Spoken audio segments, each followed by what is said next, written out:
India's most preferred retirement community, Ananya's Nana Nani Homes, Coimbatore. To book, log on to nanananihomes.in or call 9043740000.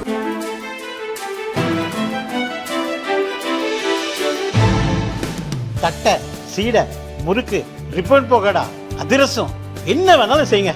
ஒரே ஒரு 5 litre இதய மந்த்ரா கடல் எண்ணெய் back ஒரு மாசம் முழுசுக்கும் அத்தனை சமையல முடிச்சு விடலாம். இதய மந்த்ரா.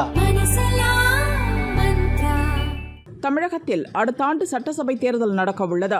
தேர்தலுக்கு இன்னும் ஓராண்டு கூட இல்லாத நிலையில் அனைத்து கட்சியினரும் தேர்தல் பணிகளை துவங்கிவிட்டனர். ஆளும் திமுக கூட்டணியில் காங்கிரஸ், மதிமுக, விடுதலை சிறுத்தைகள், கம்யூனிஸ்ட் உள்ளிட்ட கட்சிகள் இடம்பெற்றுள்ளன. தேசிய ஜனநாயக கூட்டணியில் அதிமுக, பாரதிய ஜனதா, அமமுக உள்ளிட்ட கட்சிகள் உள்ளன. முன்னாள் முதல்வர் ஓ பன்னீர்செல்வமும் இந்த கூட்டணியிலேயே நீடிப்பதாக தெரிவித்துவிட்டார். நாம் தமிழர் கட்சி தனித்து களமிறங்கும் என சீமான் அறிவித்துவிட்டார். விஜய் தலைமையிலான தமிழக வெற்றி கழகமும் முதல் முறையாக சட்டசபை தேர்தலை சந்திக்க உள்ளது.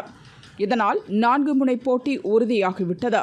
2021 சட்டசபை தேர்தலில் அதிமுக கூட்டணியில் இருந்த பாரதிய ஜனதா 2024 பார்லிமெண்ட் தேர்தலில் பாமக உள்ளிட்ட கட்சிகளுடன் களமிறங்கியது. இப்போது மீண்டும் அதிமுக கூட்டணியில் பாரதிய ஜனதா இணைந்துள்ளது. தேர்தலுக்கும் முழுவீச்சில் தயாராகி வருகிறது. இந்நிலையில் சென்னை காட்டாங்குளத்தூரில் பாரதிய ஜனதா பூத் கமிட்டி தொடர்பான ஆலோசனைக் கூட்டம் இன்று நடந்தது. சட்டசபை தேர்தலுக்காக மேற்கொள்ள வேண்டிய பணிகள் குறித்து ஆலோசிக்கப்பட்டது. இந்த கூட்டத்தில் தமிழக பாரதிய ஜனதா தலைவர் நயினார் நாகேந்திரன், மேலிட பொறுப்பாளர் அரவிந்த் மேனன், மாநில அமைப்பு செயலாளர் கேசவ விநாயகம், தேசிய இணை பொறுப்பாளர் சுதாகர் ரெட்டி, மத்திய அமைச்சர் எல் முருகன், ஹெச் ராஜா, தமிழிசை, வானதி உட்பட முக்கிய நிர்வாகிகள் மற்றும் பூத் கமிட்டி முகவர்கள் பங்கேற்றனர். அதிமுகவுக்கு நாம் சுமை அல்ல, கூட்டணியில் நாம் இடம்பெற்றிருப்பது அதிமுகவுக்கு பலம் சேர்க்கும். அதனை நிரூபிக்கும் வகையில் நாம் செயலாற்ற வேண்டும் என கட்சி நிர்வாகிகளுக்கு அறிவுரை வழங்கப்பட்டது.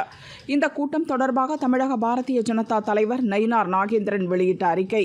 தமிழக பாரதிய ஜனதாவின் பூத் வலிமைப்படுத்தும் பயணம் திட்டத்தின் மாநில பயிலரங்கத்தை சென்னையில் துவங்கி வைத்தேன்.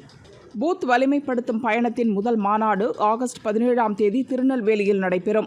மாநாட்டுக்கு எப்படி தயாராக வேண்டும், தமிழகம் முழுதும் உள்ள ஒவ்வொரு ஓட்டுச்சாவடியிலும் நமது கட்சியை எப்படி பலப்படுத்த வேண்டும், தேர்தல் நேரத்தில் எப்படி செயல்பட வேண்டும் என்பன உள்ளிட்ட பல்வேறு பயிற்சிகள் இந்த கூட்டத்தில் பூத் முகவர்களுக்கு அளிக்கப்பட்டது என கூறியுள்ளார்.